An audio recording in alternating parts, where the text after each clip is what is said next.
नमस्कार। पाकिस्तान में बलूचिस्तान यानी कि बीएलए का हमले जारी हैं। एक सैनिक कैंप पर हमला हुआ, जिस कैंप में 7 पाकिस्तानी सैनिक मारे गए। अभी तक पाकिस्तानी आर्मी की कोई ब्रीफिंग नहीं है हमारे हाथ में, या कोई प्रेस रिलीज नहीं है हमारे हाथ में।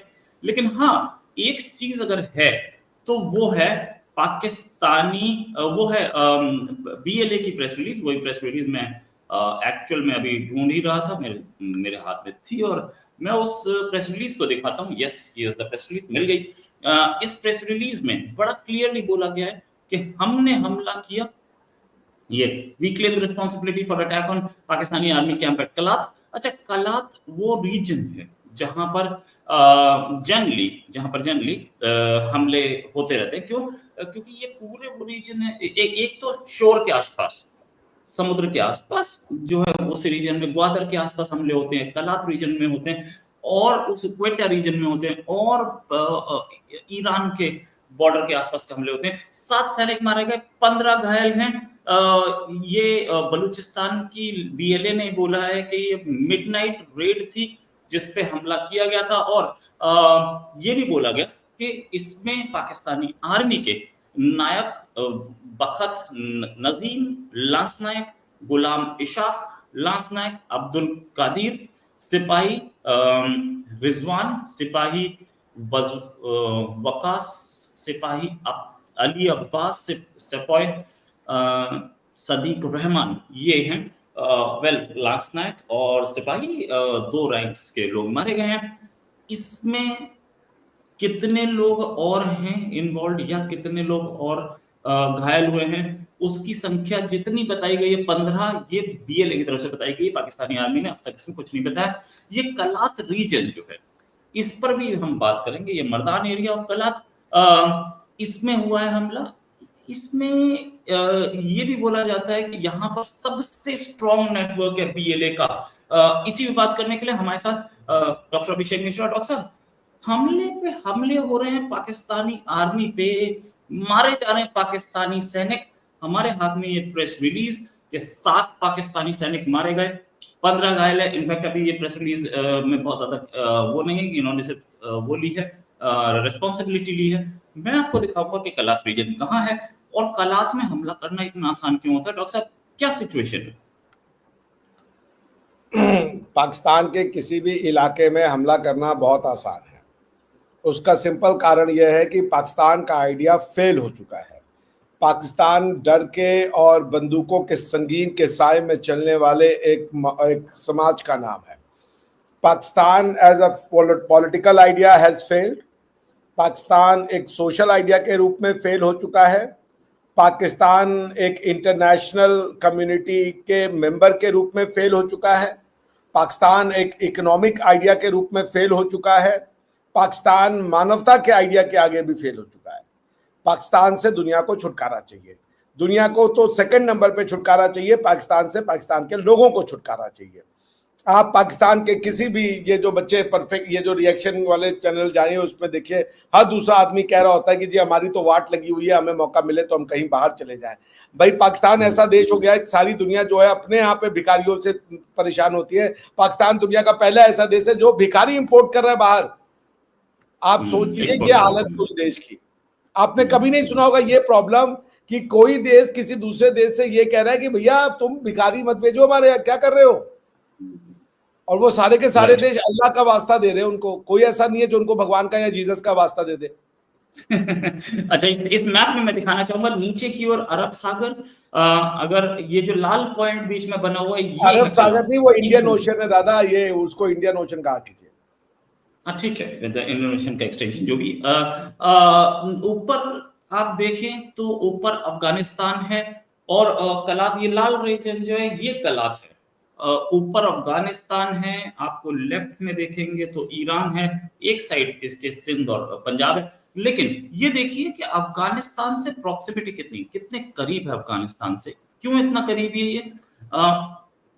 क्योंकि कलात और अफगानिस्तान जनरली, या ईरान जनरली ट्रेडिशनल लिंक्स रहे हैं, और वहां से हथियार भी आते रहते हैं। ये इस पे पता है। खैर डॉक्टर साहब, वापस आते हैं हम इस पे कि क्या सिचुएशन ये हमले बढ़ते जा रहे हैं। अभी परसों की बात है, 24 घंटे में 12 या 14 हमले हुए थे, ऐसी खबर थी मेरे हाथ में। मैंने उस पे वीडियो नहीं बनाया कि बहुत ज़्यादा डिमोरलाइज़ करना किसी को ठीक नहीं होता है, या मैं किसी आतंकवादी उसमें घुसना नहीं चाहता हूँ, जो भी जैसे या इसे आतंकवादी बोलते हैं तो बताया जाए, हमें कमेंट में बताया कि हमें इन्हें आतंकवादी बोलें कि ना बोलें। मैं कई बार पूछ चुका हूँ, लोग बताते नहीं है, ज़्यादा से ज़्यादा बताएं हमें। साथ में लोग कमेंट में ये भी बताएं कि ये जो पाकिस्तानी ऑक्यूपाइंग आर्मी है और वो उनके फ्रीडम स्ट्रगल जो है, उसको कैसे हेल्प की जा सकती है इंडिया की तरफ से। सर, डॉक्टर साहब, मैं आपसे बात कर रहा था, क्या क्या पोजीशन इस समय ये बलूचिस्तान में जो इतना स्ट्रॉन्ग अटैक हो रहे हैं, इतने स्ट्रॉन्ग हमले हो रहे हैं, पाकिस्तानी आर्मी इतनी इतनी एट्रोसिटी के बाद भी उसे संभाल नहीं पा रही है? देखिए, बलूचिस्तान का मुकदमा है क्या, दो इसके, एक तो देखिए इसकी रूट कॉज पे जाना पड़ेगा, एक दूसरा है उसका कि अगर आप प्रेजेंट मिलिट्री और या टैक्टिकल आंसर जानना चाहते हैं तो टैक्टिकल आंसर तो इंडिया क्या कर सकता है, कुछ नहीं कर सकता, मजबूरी है इंडिया की, ना हम कुछ ऐसा करना चाहेंगे। उसका रीजन ये है कि हम घुस तो जाए पाकिस्तान में और बलूचिस्तान को लिबरेट कराने में भारतीय आर्मी को 2 से 3 दिन लगेगा। Pakistan army is no match, Pakistan के पास ना तो उतनी लड़ने की कैपेसिटी है। लेकिन होगा ये कि आपको वॉर जीतना है, अगर वो मुश्किल हो जाएगी। अमेरिका तो तालिबान को मुश्किल से अब खाली हवाई बॉम्बिंग करके तालिबान को भगा दिए थे, तालिबान को भगा दिए थे काबुल से। लेकिन जब उन्होंने बूट्स ऑन द ग्राउंड भेजे, वो उनके लिए ज्यादा मुश्किल पड़ गई। वहां पे रोज कोई ना कोई मदद, क्योंकि वो सो कॉल्ड सुसाइड बॉम्बर हो जाएंगे। तो आइडियोलॉजिकली जब तक देखिए, पाकिस्तान से इंडिपेंडेंस सिर्फ बलूचिस्तान नहीं चाहता, पाकिस्तान से इंडिपेंडेंस हर वो आदमी चाहता है जो कि खुले सांस लेना चाहता है, खुले आकाश में जीना चाहता है, स्वच्छंदता से जीना चाहता है, स्वतंत्रता से जीना चाहता है। पाकिस्तान में आप बोल नहीं सकते भाई, ये क्या हमको आपको नहीं पता है क्या? उनके टीवी कमेंटेटर नहीं कहते कि भाई ये मत बुलवाओ, उनसे हमारी जान लोगे क्या? इंडिया में तो बैठ करके आप सर तन से जुदा के भी नारे लगाइए और ताल ठक दीजिए कि हम जी यहाँ माइनॉरिटी है, हमको मारा भी जा रहा है। दोनों नारे यहाँ पे चलता है भाई। भारत तो ऐसा देश है कि आप यहाँ पे ये भी नारे लगाओ कि गुस्ताख नबी की एक सजा, सरतन से जुदा, सरतन से जुदा। मुझे तो साला ये इतना अच्छा लगने लगा है, कई बार मैं सुनता हूँ इसको एज अ रैप। तो आप ये बताइए, पाकिस्तान डर के साए में रहता है, बलूचिस्तान पाकिस्तान की आर्मी के डर के साए में रहता है, और बाकी अब पाकिस्तान जो है वो वहां के मुल्लों के डर के साए में रहता है, क्योंकि उन्होंने एक ऐसा माशरा बनाया है भारत और हिंदू दुश्मनी का, जिससे अब वो समझ नहीं पा रहे कि हम बाहर कैसे निकले। कोई उनके पास उनको चारा नजर नहीं आ रहा है। अभी तो ये हालत इनकी और खराब होगी। बलूचिस्तान का केस बलूचिस्तान के लोग ही लड़के जितवा देंगे। जब अब देखिए ट्रंप साहब आए, ट्रंप साहब के आने के बाद का इफेक्ट क्या हुआ? कतर ने कहा हमास को कि सुनो भैया, तुम यहां से अपना बोरिया बिस्तर बंद करो, क्योंकि हम तुमसे कह रहे हैं कि नेगोशिएट करो तालिबान, इजराइल के साथ नेगोशिएट करो, इजराइल के साथ। तुम नेगोशिएट करने को तैयार नहीं हो इजराइल के साथ, और अगर तुम सीरियसली नेगोशिएट करने को तैयार नहीं हो तो हम तुम्हारा मीडिएटर नहीं बनेंगे। और तुम्हें ये जो कतर में आकर के, दोहा में आकर के तुमको फ्रीडम है कि तुम जो चाहे करो, तुम्हारे ऊपर कोई अटैक नहीं होगा, अब हम वो भी नहीं होने देंगे। क्योंकि आपको पता है कि कतर को लेकर के एक समझौता साइन हुआ है इजराइल में, यूएई में और सब लोगों के बीच में। वो ये समझौता है कि भाई कतर में किसी का असैसिनेशन अटेम्प्ट नहीं किया जाएगा। तो अब ये उन्होंने निकाल दिया हमास को। ये देखिए, तो अभी ट्रंप साहब जब मिलेंगे, मोदी साहब मिलेंगे, उसके बाद पुतिन, भाई खाने के लाले पड़ेंगे इनको सारी की सारी कहानियां जो है ना पलटनी पड़ेंगी। इनके जो नैरेटिव चलाने वाले लोग हैं ना, वो देखिएगा रातों रात अपनी नैरेटिव बदलेंगे। तो आने तो दीजिए, ट्रंप एडमिनिस्ट्रेशन शुरू तो होने दीजिए। पाकिस्तान की गुलामी से हर पाकिस्तानी आजाद होगा। सबको इन्होंने पढ़ा दिया, आरएसएस दहशतगर्द है, मोदी दहशतगर्द है, सब दहशतगर्द है, नेहरू दहशतगर्द, गांधी दहशतगर्द। साला कौन दहशतगर्द नहीं है समझ ही नहीं आ रहा है। जब नेहरू गांधी थे उसको गाली दिए, अब मोदी को गाली दे रहे हैं, उसके पहले मनमोहन सिंह जी को गाली दिए। इनके हिसाब से सब कलमा पढ़ ले तो इनको चैन आएगा, और कलमा पढ़ने के बाद क्या करेंगे? सबको ये भीख मंगवाएंगे सऊदी अरेबिया में। वैसा तो समाज बनाया है ये। ये जीने की इच्छा एक मेरी ऐसे नहीं खत्म हुई है। नहीं नहीं इन नहीं लोग नहीं नहीं, आप जीने की इच्छा जरूर रखें, मतलब हम ऐसा नहीं चाहते कि कुछ गड़बड़ हो। और वो तो चाह ही रहे हैं ना, काफिर मरे, तो आप क्यों ऐसा काम कर रहे हैं? ये एक ट्विटर अकाउंट शाहबाज शरीफ जो मतलब जो ट्विटर पे पैदा हुए थे, तो उस दिन भी सीएम थे और आज भी सीएम, भले ही पीएम बन गए हो। CM Shahbaz Sharif Twitter account, और ट्विटर अकाउंट बोल रहे हैं I strongly condemn the terrorist attack in Johan Kalat, my heartfelt condolences. भाई साहब, आपको हार्टफेल्ट कंडोलेंसेस देने के लिए बोला किसने था? आपका तो ज्यादा एक इंटरेस्ट मिनट, इसी पे है। Heart felt, they should have had heart. इनके पास हार्ट है, हम्म इन लोगों के पास ये हृदय है जिसमें प्यार है मानवता के प्रति। कोई हार्ट नहीं है इनके अंदर। ये लोग हार्टलेस हम्म लोग हैं। ये जॉबलेस हैं, ये इकोनॉमी लेस हैं, ये पेनीलेस हैं, ये हार्टलेस है, ये रिमोर्सलेस है, ये हर तरीके से लेस है। हम्म आप समझ रहे हैं? राइट। अच्छा, ये भी है, सिचुएशन ये है कि ये वही अकाउंट है जो कि आराम से ट्वीट करता है कि हम उसको ये ट्वीट करने का टाइम नहीं होता है कि मेरे लोग मारे गए, आज कर दिया, पिछले अटैक पे नहीं किया था। लेकिन हाँ, इसको टाइम होता है कि क्रिकेट बहुत अच्छी थी, बहुत अच्छा खेली पाकिस्तान क्रिकेट टीम। ये वो सिचुएशन है। मैं आपको और आपसे पूछना चाहूंगा डॉक्टर साहब, बलूचिस्तान को आजादी मिल पाएगी क्या, जिस तरीके से वो लड़ रहे हैं? Pakistan as an idea fail हो चुका है भाई, वो जरूर मिलेगी, असंभव है कि ना मिले। उस आजादी का फॉर्म एंड कंटेंट क्या होगा, शेप क्या होगा, ये एक अलग मुद्दा है। पाकिस्तान को, हम्म पाकिस्तानियों को पाकिस्तान से आजादी मिलेगी, आप देखते तो रहिए। ये देखते तो रहिए, हम्म दुनिया किस कदर पाकिस्तान चलता था दो लोगों की वजह से, आर्मी की बंदूकें और भारत के मार्क्सिस्ट कम्युनिस्ट और उनके द्वारा चलाए गए प्रोपेगेंडा की वजह से।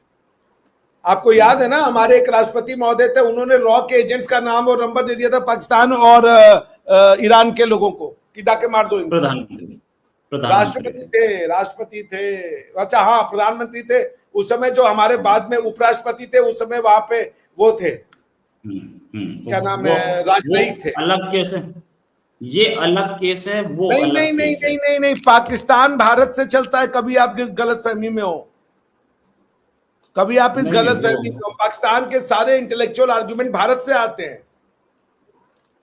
पाकिस्तान कभी पाकिस्तान में था ही नहीं, उसकी जड़ें और उसका रिमोट आज भी हिंदुस्तान में है। पाकिस्तान की आइडियोलॉजिकल लॉजिक जो आती है वो आती है आपका देवबंद सहारनपुर से।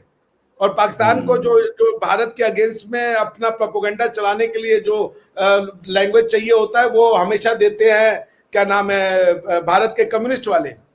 पाकिस्तान ने जब भी इंडिया के अगेंस्ट में कोई कॉज बनाया है उन्होंने हमेशा भारत के लोगों को कोट किया है, और वो भी मार्क्सिस्ट और जो लेफ्ट लिबरल गैंग है, and sorry left illiberal gang, because they are not liberal. बचपन में हमें पता नहीं होता था ये जो भारत का मार्क्सिस्ट और लेफ्टिस्ट है ना, ये अगर सारे रिलीजन से इक्वली प्यार करता तो भी बात अलग होती। पर ये जो भारत का लेफ्टिस्ट और मार्क्सिस्ट है ये इस्लाम से तो प्यार करता है, इस्लामोफोबिया की बात कर रहे थे कल एक विवेक श्रीवास्तव जी है, मैं उनको सुना था भारतीय जो न्यूज चैनल्स हैं उनके ऊपर, कह रहे हैं जी ट्रंप के जीतने के बाद जो है वो इस्लामोफोबिया फैल रहा है। कभी इन लोगों के मुंह से हिंदू फोबिया वर्ड सुना है? हिंदुओं के ऊपर अत्याचार पे अत्याचार हो जाए कभी ये हिंदू फोबिया नहीं बोलते हैं।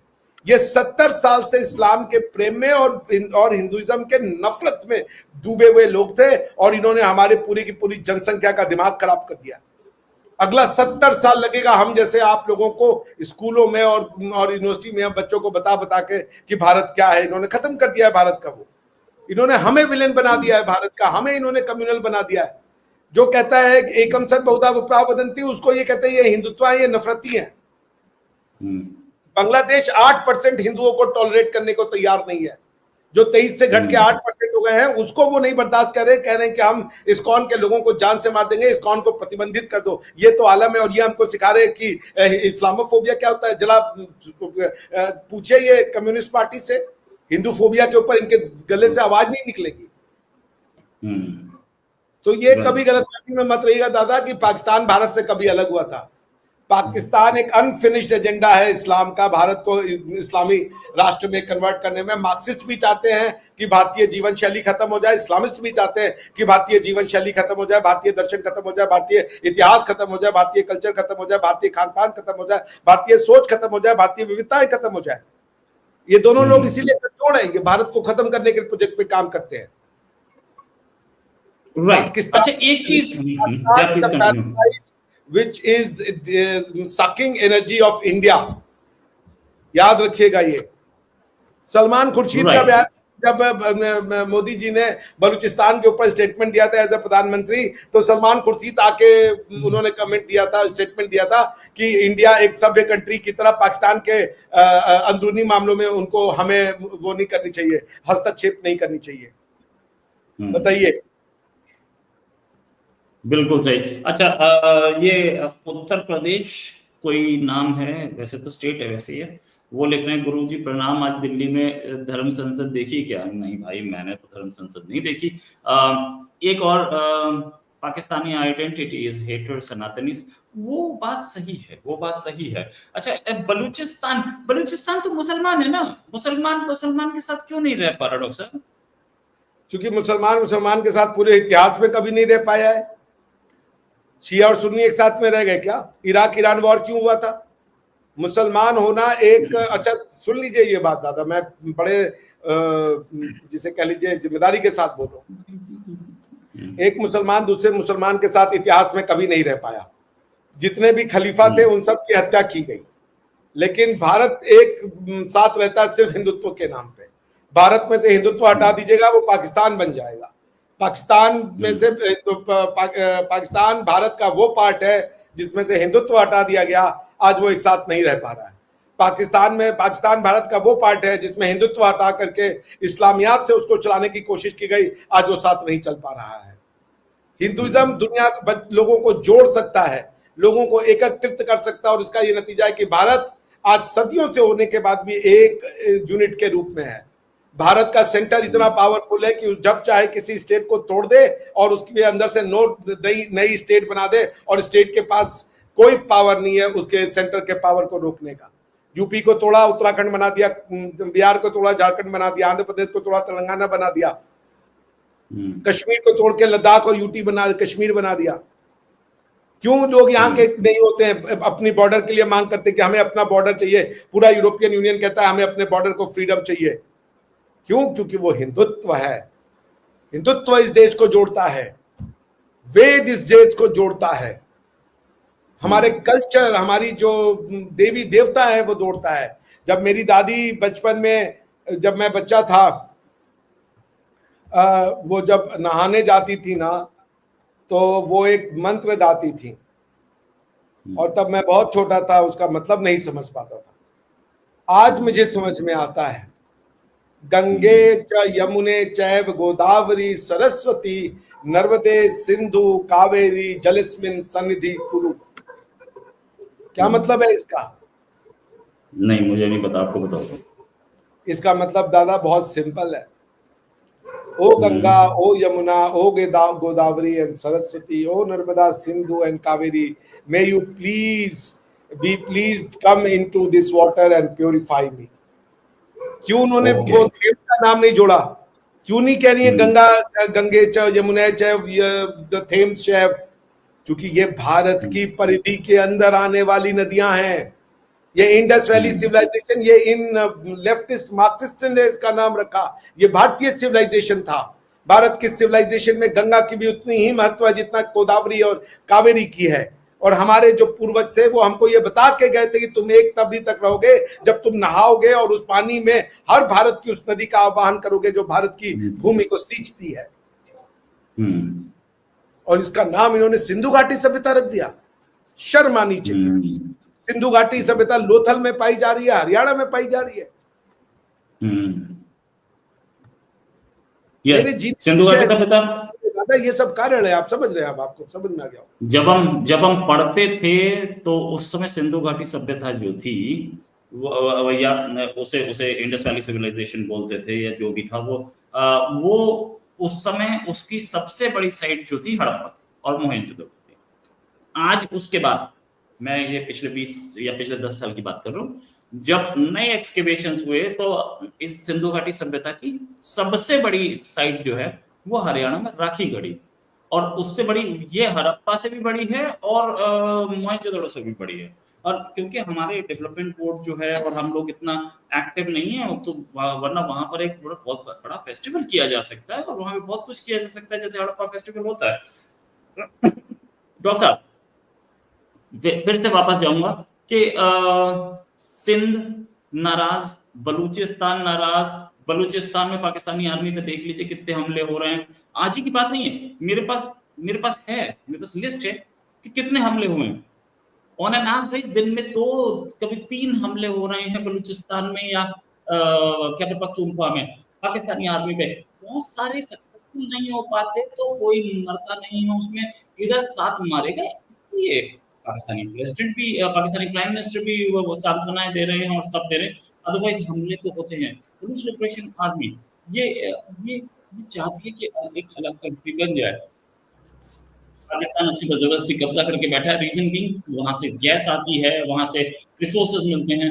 वो रिसोर्सेज शायद बलूचिस्तान में लोग कैमल पे यानी कि ऊंट के ऊपर ब्लैक बोर्ड लगा करके पढ़ाई कर रहे हैं, अपने बच्चों को पढ़ा रहे हैं। इतनी गरीबी और उनकी जितनी गैस है वो सारी ले जाता है पाकिस्तान, और उसका जो पैसा आता है वो भी पाकिस्तान रख लेता है। ये सिचुएशन। देखिए, पहली बात तो दादा, चूंकि हम पाकिस्तानी नहीं हैं, जो मरे इतनी कम उम्र में यंग बच्चे रहे होंगे, मैं सांत्वना ही दे सकता हूँ। किसी की भी मृत्यु हो जाए हम उसको सेलिब्रेट नहीं कर सकते। हम इन पाकिस्तानियों की तरह, मुझे याद है जब हमारे जो COAs थे, chief of armed staff, army staff, बाद में वो CS बने, कंबाइंड CDS बने, कंबाइंड डिफेंस स्टाफ के, क्षमा कीजिएगा, रावत साहब, उनकी जब मृत्यु हुई, अनफॉर्चुनेट, ईश्वर उनकी आत्मा को शांति दे, तो इन लोगों ने इमोजी, मुस्कुराने वाला, हंसने वाला इमोजी, ऐसे वाला दिया था। ये भारत नहीं, वो तो खैर पाकिस्तानी, मैंने पाकिस्तानी जर्नलिस्ट देखे जो कि बोल रहे थे कि बड़ी हराम मौत मरा। मैंने देखा है, मैंने उस पर वीडियो भी बनाया। तो हम ये नहीं कर सकते, और पाकिस्तान इसलिए नहीं टूटेगा कि भारत तोड़ना चाहता है। पाकिस्तान इसलिए टूटेगा क्योंकि ये एज एन आइडिया कभी सक्सेसफुल रहा ही नहीं। Islam is not an idea which can unite people. Islam as an idea have always created rift among people. शिया सुन्नी हमने नहीं बनाए हैं, ईरान इराक वॉर हमने नहीं करवाया था। आज इजराइल अकेले 57 मुल्कों होने के बावजूद अपने टर्म्स पे मारता है घुस करके सारे अरबी एक स्टेट में। मजाल है किसी की कोई आवाज निकल जाए, क्योंकि जो मारे जाते हैं मेजॉरिटी शिया होते हैं, मेजॉरिटी शिया होते हैं या पैलेस्टीनियन सुन्नी होते हैं, जिनके लिए उनके मन में एक सॉफ्ट कॉर्नर होगा, बट उसके लिए मरने मारने को तैयार नहीं है। भारत और हिंदुत्व यही दुनिया को जोड़ के चल सकता है। जी बताइए। एक चीज और मैं ये बोल रहा था डॉक्टर साहब कि जो भी एक जैसे हमारे पास ये एक कमेंट आया, इस्लामाबाद का पुराना नाम था रामकुंड। अच्छा, ये रामकुंड और ये सब जो पुराने नाम है, क्या गवर्नमेंट ऑफ इंडिया, क्योंकि पाकिस्तान भी तो जूनागढ़ को अपना दिखाता है, कभी किसी चीज को, हैदराबाद को अपना दिखाता है, हमारा कश्मीर को अपना दिखाते हैं, क्या ये पुराने नाम जो वैदिक टाइम्स के हैं, क्या गवर्नमेंट ऑफ इंडिया को दिखाना नहीं चाहिए कि ये नाम ये है? जैसे कुछ नाम बदले चाइना ने, वैसे हम भी तो बदल सकते हैं ना, कि ये रामकुंड था लाहौर, ये इस्लामाबाद नहीं है, लाहौर को लवहर है, ये नाम हम भी तो दिखा सकते हैं। क्या क्या इंडिया को अपने मैप्स में वो नाम, पुराने नाम दिखाने चाहिए? प्लीज कमेंट में भी हमें बताइए सर। बिल्कुल, भारत में अखंड भारत का जो म्यूरल है तो अपने क्या नाम है उसका, हमारी संसद में है वो, लेकिन एज ए सभ्य पीपल हमने अपना ये जो बंटवारा है उसको स्वीकार कर लिया। हम कोई क्लेम नहीं रखते हैं आज की डेट में वो पंजाब जो पाकिस्तान के पास है, उस पख्तूनख्वा पे जो पाकिस्तान के पास है, उस सिंध पे जो पाकिस्तान के पास है। हमारा क्लेम सिर्फ POJ है, वो हमारा है, वो उनका नहीं है। बाकी वो हम अपने म्यूरल्स में दिखाएंगे, अपने बच्चों को बताएंगे कि ये आधा भारत हुआ, ये पूरा भारत हुआ करता था, और ये भारत का आज का हिस्सा, इसको पाकिस्तानी कहते हैं। ये हमने अपने, मेरे बड़ों ने इसको डिसाइड किया, हमें स्वीकार है। कल को ये आना चाहें जर्मनी के रीयूनिफिकेशन की तरह तो आए, मगर इस फॉर्म में इनको लेके हम क्या करेंगे? ये तो हमारे लिए सरदर्द बन जाएंगे। और कभी कभी तो पाकिस्तानी ही ये सही बात कहते कि अच्छा हुआ कि अलग हो गए, वरना इन्होंने हमारे आप को सरदर्द कर देनी थी। कम से कम भारत का मुसलमान भी तो अब ये सोचेगा ना कि इस्लाम का जो उनके प्रिंसिपल उनके दिमाग में है कि एक बार इस्लामिक तरीके से हम जिएंगे तो दूध दही की नदियां बहेंगी। वो पाकिस्तान उनके सामने एग्जाम्पल है, वो देख ले, और बांग्लादेश एग्जाम्पल है, वो देख ले क्या करे। दोनों देश कटोरा लेकर के IMF के सामने, और दोनों देश के लोगों की कोई इज्जत नहीं है। और भारत के लोगों को जो है वो अमेरिका भी अपने यहाँ पे गवर्नमेंट में और मार्केट में जगह देता है, और ब्रिटेन में भी देता है। ब्रिटेन में ऋषि सुनक साहब तो प्रधानमंत्री बन गए। IMF की chief director Gita Gopinath, World Bank का चीफ श्री अजय बग्गा जी भारतीय। आज भारत में हिंदुत्व जो है वो चरम पे जाके बोल रहा है। तो देख ले पाकिस्तान का मुसलमान भी ना कि भाई इस्लाम है, शरिया है, ऐसा हो जाएगा वैसा हो जाएगा। शरिया राज में सऊदी अरेबिया में रेप नहीं होता, ये नहीं होता। पाकिस्तान तो वो बन चुका है, रात को वहां पे लड़कियां अपना जिस्म बेचने को तैयार हैं, भीख मांग रही हैं वो लड़कियां। अगर शरिया लॉ में इतना ही दम था, पाकिस्तान में नजरिया इस्लामियात है जो पार्लियामेंट से भी ज्यादा पावरफुल है। अगर शरिया लॉ से चोरी नहीं होती है, शरिया लॉ होने से वहां पे बड़ी ईमानदारी होती है, पैसा और धन धान्य से पूर्ण हो जाते हैं, तो क्यों तालिबान के लोगों को, अफगानिस्तान के लोगों को भारत को अन्न भेजना पड़ता है, दवाइयां भेजनी पड़ती है, सड़कें हम बना रहे हैं, हम तो काफिर हैं, उनको हमारे यहाँ बनाना चाहिए। तो ये भारत के मुसलमान को ये सबक दिखना चाहिए। नहीं, रिलीजन की बात तो है, सब सही हाहाकार कर रहा है, वो त्राहिमाम कर रहा है, वो कह रहा है पाकिस्तान से जिंदा भाग। ये हमको और आपको पता है, वहां के लोग जो ये अब वो चलाते हैं, खुद को मार रहे हैं, एक दूसरे को मार कर खा रहे हैं अब ये लोग। और वो बहुत जल्दी आएगा समय जब ये 40 करोड़ की पॉपुलेशन में बैठेंगे, वो कोहराम और तांडव मचेगा पाकिस्तान की गलियों में कि पाकिस्तानी सोच नहीं सकते। शिक्षा और शिक्षा के नाम पे मदरसे सिर्फ जब शिक्षा दे रहे होंगे, नफरत की वो आंधी वो चला चुके होंगे कि पाकिस्तान का कोई स्कूल उसको ठीक नहीं कर पाएगा। पाकिस्तान का स्टेट का कोई पावर नहीं है अपने लोगों के ऊपर। एक किसी मदरसे का आदमी खड़ा हो जाता है, पाकिस्तान की लाल मस्जिद पे खड़े होकर के एक मौलाना ने ताल ठोक दी थी, आर्मी को इंटरवेंशन करना पड़ गया था, पाकिस्तान की पुलिस के पास दम ही नहीं था। लाल मस्जिद आपको भी पता है किसकी बात कर रहा हूं, पता मुझे। तो ये जो NGOs हैं पाकिस्तान के अंदर, इनके मदरसा, ये नॉन गवर्नमेंटल हैं, मगर ये स्ट्रॉन्गर देन गवर्नमेंटल है। ये स्ट्रॉन्गर देन गवर्नमेंटल है। इनकी ताकत है भीड़ इकट्ठा करने की क्षमता रखना, जो ये भारत के भी सड़कों पर दिखाते हैं। क्योंकि पुलिस और आर्मी भीड़ के सामने कुछ नहीं कर पाएगी। लॉ एक आदमी से निपट सकता है, 10 आदमी से निपट सकता है, लेकिन वही जब 1 करोड़ बन जाते हैं तो फिर जो भीड़ होती है वही लॉ बन जाता है। ये याद रखिए। सही बात बोली आपने। या हमारे साथ we have 451 people live with us at the moment. ये चीज के लाइक्स कम है थोड़े, भाई लोगों प्लीज लाइक जरूर करें, सब्सक्राइब जरूर करें, और शेयर जरूर करें इस वीडियो को। हमारे साथ हैं डॉक्टर अभिषेक मिश्रा, जिनका अपना चैनल है अभिषेक मिश्रा लॉ, और विक्रम सिंह बोल रहे हैं please comment on my question. Vikram Singh ji, आपका क्वेश्चन क्या है? Those are so-called religious scholars of Islam in India are making outrageous statements. Will there be any change in that? Change कैसे होगा? वो लोग तो कर ही रहे हैं, वो लोग गलत काम कर ही रहे हैं, वो उनकी रोजी रोटी उनके अंदर कभी चेंज नहीं होगा, क्योंकि वो जिस चीज को पढ़ के वो बोलते हैं वो उनको पता है वो सच है, वो उससे अपनी ओपिनियन निकालते हैं। चेंज मुल्लाओं में नहीं आएगा, चेंज इनके क्लेरिक्स में नहीं आएगा, क्लेरिक्स का भी चेंज नहीं होता है, क्योंकि वो जो पढ़ रहा होता है, वो जैसे मैं कॉन्स्टिट्यूशन पढ़ता हूं, मैं जो केसेस पढ़ता हूं, डिसीजन पढ़ता हूं, मेरा दिमाग और सोच उसी का होता है, क्योंकि मैं उसको सच मानता हूं। चेंज आएगा भारत के सामान्य मुसलमान के अंदर से। जिस दिन भारत का सामान्य मुसलमान 35 से 40% बीजेपी को वोट करने लगा, उस दिन चेंज आ चुका होगा। और एक अच्छी खबर यह कि 6 से 7% तो दे रहा है कम से कम आज की डेट में खुल करके, और उसको ये पता होता है कि उसका ये फैक्ट सामने आ जाएगा कि 6 से 7% मुसलमानों ने दिया है। जिस दिन ये 20 से 25% बना, और इसके बाद याद रखिएगा, जो आप हम लोग को गाली देते हैं पाकिस्तान के चैनल में जाके, जो हम हिंदुस्तान के चैनल पे नहीं बोल पाते वो हम पाकिस्तान के चैनल पे बोल पाते हैं, और वो हिंदुस्तान का मुसलमान बहुत बहुत गहरी दृष्टि से देखता है। तो हम लोगों को, हम तो वो हैं जो गालियां भी सुन रहे हैं और इस मिट्टी का काम भी कर रहे हैं। हमें शायद कुछ नहीं मिलेगा, गालियां सुनते हम चले जाएंगे इस देश से, नहीं, गालियां देशभक्ति हमेशा नहीं, लेकिन हम अपने राष्ट्र के लिए जो कर सकते हैं वो आहुति हम दे के जाएंगे। तो सब आप तो पहले ही लगे हैं, पहले ही बच्चों को एक अच्छा लॉयर बना रहे हैं, बच्चों का फ्यूचर बना रहे हैं। जो बच्चों को पढ़ या किसी आदमी को रोजी रोटी कमाना सिखाए, उससे बड़ी सेवा नहीं होती। डॉक्टर साहब, फाइनल क्वेश्चन आपसे लेना चाहूंगा, बहुत सारे लोगों ने भी पूछा है, मैं भी आपसे लेना चाहूंगा। बलूचिस्तान पे वापस जाऊंगा। बलूचिस्तान, क्या बलूचिस्तान में ऐसे ही लोग गायब होते रहेंगे? इंडिया का इंटरेस्ट नहीं दिख रहा है?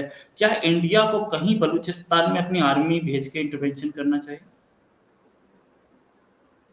नहीं, मैं नहीं मानता कि इंडिया को आर्मी कोई सोल्यूशन नहीं है। Army is not a solution. Army solution होती कश्मीर नहीं होता। मारने से क्या होगा, मरने वाला हो तैयार। देखिए, जब तक आर्मी सर्जरी की तरह, अगर आपके शरीर में बीमारी को सहने की क्षमता है तो आप कट लगवा करके कुछ चीज निकलवा दीजिए, लेकिन शरीर में दम नहीं, आप कट लगवाएंगे क्या? वो आर्मी फंस जाएगी। हम श्रीलंका में गए तो क्या हुआ था? अमेरिका जब तालिबान अफगानिस्तान में था क्या हुआ? इराक में था अमेरिका, क्या हुआ? वियतनाम में था चाइना, क्या हो गया? रशिया जो है यूक्रेन में है, क्या हो गया? आर्मी की एक लिमिट तक ही जरूरत पड़ती है कि हाँ, कुछ दुष्ट लोग हैं, उनको जाइए साफ सुफ कीजिए, उसके बाद पॉलिटिकली मैटर को रिजॉल्व कीजिए। जो गुंडे ही दिखा रहे हो वहां पर तक आर्मी की बात ठीक है। हम क्या करेंगे? हम जाकर के लॉ एंड ऑर्डर मेंटेन करेंगे आर्मी के थ्रू बलूचिस्तान की सड़कों पे, और जैसे ही वहां पे ये इंडियन आर्मी आ जाएगी, इनको तो मौका मिल जाएगा काफिर और उसका खेल खेलने का। Army is no solution. Bangladesh में आर्मी का सोल्यूशन हुआ, क्या हो गया? वहां उस समय भी बेचारे हिंदू महिलाओं का रेप किया गया, जो इन्होंने बता दिया। आज भी हिंदू मर रहा है वहां पे। क्या कर लिया बेचारी आर्मी ने? बांग्लादेश को आजाद करवा दिया। आज उसी बांग्लादेश की सड़कों से आवाज आ रही है, इस्कॉन को बैन करो वरना हम इनको जहां भी देखेंगे चुन चुन के मारेंगे। क्या कर लेगी आर्मी?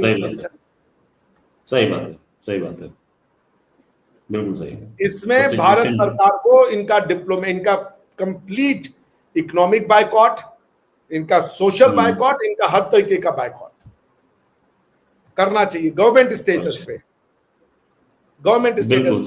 हम जैसे लोगों का काम है कि चैनल में जाएं और बताएं भारत की बात, हर पाकिस्तानी से इंगेज करें और भारत की बात बताएं। अमन की आशा के पैगाम न उड़ाएं, हम जो सच है उनको बताएं कि क्या झूठ उनके कॉलेजेस में पढ़ाया जा रहा है और सच्चाई क्या है। वो काम आपको करना चाहिए। भले हमको यह लोग कितनी गाली दें और हमको नहीं देखे, वो बात अलग है। हम किसी के अप्रूवल के लिए नहीं कर रहे, मैं इस मिट्टी के लिए काम कर रहा हूँ, अपनी आइडियोलॉजी के लिए काम कर रहा हूँ। क्योंकि अगर जर्मनी का रीयूनिफिकेशन होना था तो किसी को जर्मनी से खड़ा भी होना पड़ा था, पर पाकिस्तान के लोगों को पहले तो आपको डी रेडिकलाइज करना पड़ेगा। उनके पास कम से कम दूसरे ऑल्टरनेटिव व्यूज तो हों देखने और सुनने के लिए।